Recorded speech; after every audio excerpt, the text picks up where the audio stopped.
దండు మల్కాపురంలో ఆందోల్ మైసమ్మ తల్లికి బోనం సమర్పించడానికి మేము పొద్దున్నే వచ్చాము.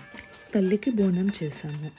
బోనం ప్రాముఖ్యత ఏమిటంటే అమ్మవారి కృతజ్ఞతగా ఇంటికి ఆరోగ్యం, శాంతి, సంపద కోసం గ్రామపల్లె నగరాలకు అమ్మవారి రక్షణ కోరుతూ పాతకాలంలో వ్యాధులు తొలగించడానికి అమ్మవారికి నైవేద్యంగా బోనాలు పెట్టడం జరుగుతుంది. ఇప్పటికీ ఇంకా కొనసాగుతుంది. అమ్మవారికి బెల్లం, అన్నం, పండ్లు, కొబ్బరి, పూలు సమర్పిస్తాము. స్త్రీలు బోనంను తలపై పెట్టుకొని అమ్మవారి గుడికి తీసుకువెళ్తారు. మన తెలంగాణలో బోనాలకి చాలా ప్రాముఖ్యత ఇస్తారు. అమ్మవారి దేవాలయానికి బోనం ఎత్తుకొని నడుస్తూ వెళ్ళాము. డప్పు టపేటా మోగుతూ ప్రత్యేక ఊరేగింపుతో బోనాలు జరుగుతాయి. బోనం అంటే అమ్మవారికి సమర్పించే ప్రత్యేక నైవేద్యం. ఇందులో ముఖ్యంగా బెల్లం, అన్నం తయారు చేసి అలంకరించిన మట్టి బాణలో సమర్పిస్తాము. అమ్మవారి రక్షణ కృతజ్ఞతగా ఆరోగ్య సంపదల కోసం చేస్తారు. డప్పు భజనలు చేసుకుంటూ బోనం ఎత్తుకొని అమ్మవారి దగ్గరికి దర్శనం చేసుకోవడానికి వస్తున్నాము.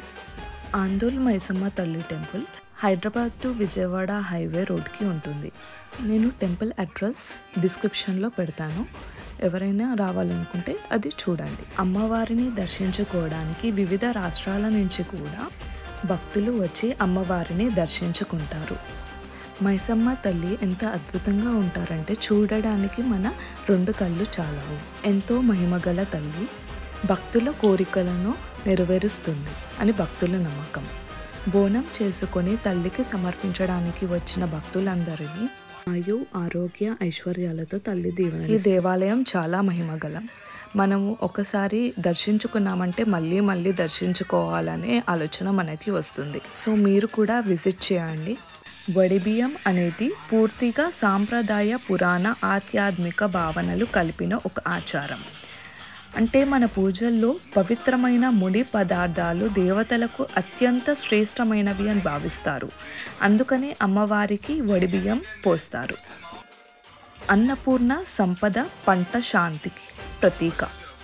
అందుకే అమ్మవారికి వడిబియ్యం పోయడం ద్వారా ధాన్యం పెరగాలి, ఇంట్లో అన్నం కొరగాలి, సంపద వృద్ధి కావాలి అనే సంకల్పం ఉంటుంది. పురాణాలలో దేవతలు ధాన్యం రూపంలో ఇచ్చే మంగళం, ఆశీర్వాదం, ఆయుష్, ఆరోగ్యం, రక్షణలకు వడిబియ్యం నైవేద్యంగా ఇస్తారని చెప్తారు. వడిబియ్యం అంటే ప్రాణం ఉన్న ధాన్యం. ఇది దేవతా శక్తిని ఆకర్షించడానికి, పూజా స్థలాన్ని పవిత్రం చేయడానికి ఉపయోగపడుతుంది. అందుకే హారతిలో, అక్షంతలో కూడా వడిబియ్యమే వాడుతారు.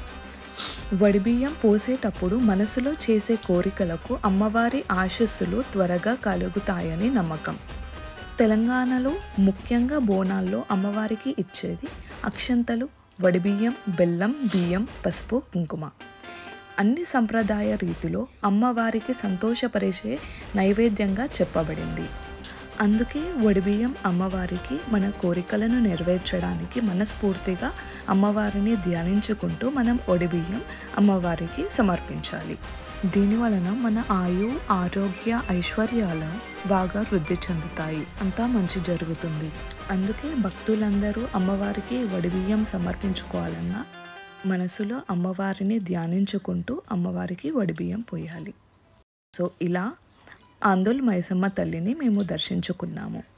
శ్రీమాత్రే నమః.